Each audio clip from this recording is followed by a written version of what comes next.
आत्मीय परिजनों को प्रणाम। प्रज्ञावाणी यूट्यूब चैनल में आप सभी का बहुत बहुत स्वागत है। महाशिवरात्रि पर्व की हार्दिक शुभकामनाएं। आइए इस वीडियो के माध्यम से शिव जी के स्वरूप को समझते हैं।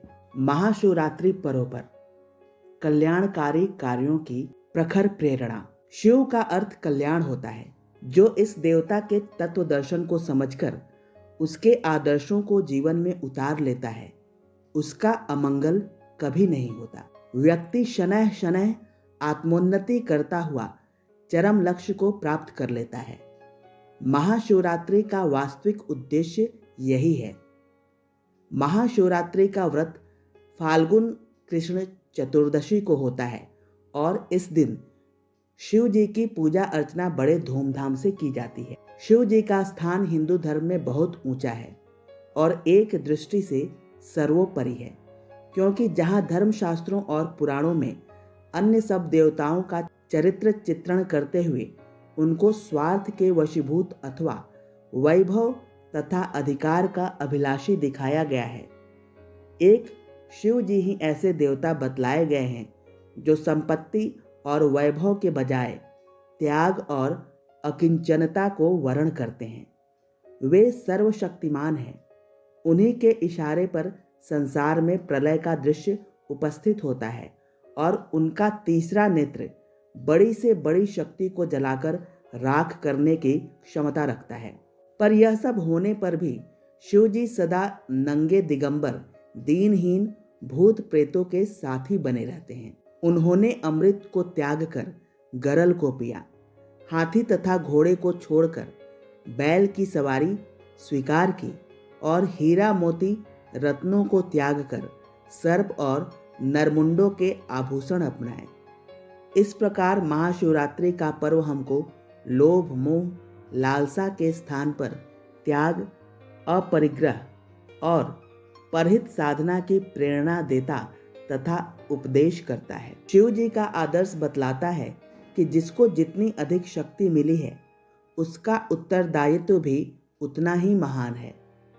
ऐसी विशेष सामर्थ्य जो अन्य साधारण लोगों में दिखाई नहीं पड़ती, परमात्मा के वरदान स्वरूप समझनी चाहिए और उसका उपयोग स्वार्थ साधन जैसे तुच्छ उद्देश्य के लिए करना रत्न को कांच के मूल्य में बेच देने के समान है। मानव जीवन की सफलता इसी में है कि हम व्यक्तिगत लाभ और सुख का ख्याल छोड़कर अपनी शक्तियों का उपयोग परोपकार के लिए ही करें। भगवान शिव का दिगंबर रूप अपरिग्रह का भी प्रतीक है। संसार में तरह तरह की भोग सामग्री का कोई अंत नहीं है और वह मनुष्यों को ज्यों-ज्यों प्राप्त होती जाती है त्यों-त्यों उसकी लालसा भी बढ़ती जाती है। आज संसार में जितने झगड़े टंटे दिखाई पड़ते हैं उन सब के मूल में यही परिग्रह की कामना काम कर रही है। प्रत्येक व्यक्ति यही चाहता है कि भोग की सामग्री को अधिक परिमाण में एकत्रित रख लें, जिससे भविष्य में उसकी कमी से तकलीफ न उठानी पड़े। मनुष्य का यह लालच इतना बढ़ जाता है कि वह यह भी विचार नहीं करता कि अधिक समय रखे रहने से यह चीज़ खराब हो जाएगी या कुछ ही समय बाद ऐसी परिस्थिति आने की संभावना है जबकि उस चीज़ की आवश्यकता ही न रहे। इसे चाहे लोभ कहिए, चाहे मोह कहिए अथवा अज्ञान कहिए, पर वर्तमान समय में मनुष्यों की यह स्वार्थमयी प्रवृत्ति दिन पर दिन बढ़ती जा रही है और उसके कारण उनमें परस्पर प्रतिद्वंदिता, ईर्ष्या, द्वेष, कलह की वृद्धि भी होती जा रही है।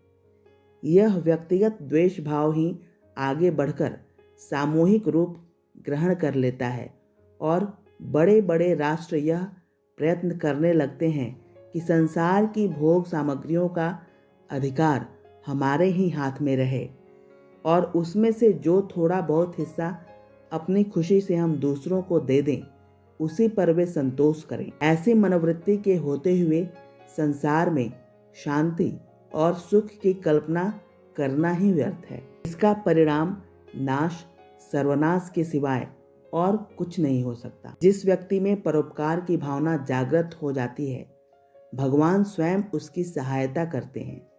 उसकी आत्मिक शक्तियों का विकास होने लगता है। दूसरों को अधिक से अधिक देना और स्वयं कम से कम ग्रहण करने की भावना ही महान व्यक्तियों का लक्षण है। जो अपने ही सुख की चिंता में व्यस्त रहेगा, दुनिया कभी उसका हृदय से सम्मान नहीं कर सकती, चाहे वह चक्रवर्ती सम्राट ही क्यों न हो। जिसको हमारे भले बुरे का कोई ध्यान नहीं और जो हर बात में अपना ही स्वार्थ सिद्ध करने का प्रयत्न करता है, हम भी उसकी तरफ ध्यान क्यों देने लगे। मनुष्य तो उसी की भक्ति उपासना पूजा करेगा जिससे उसे अपने हित की कुछ आशा हो।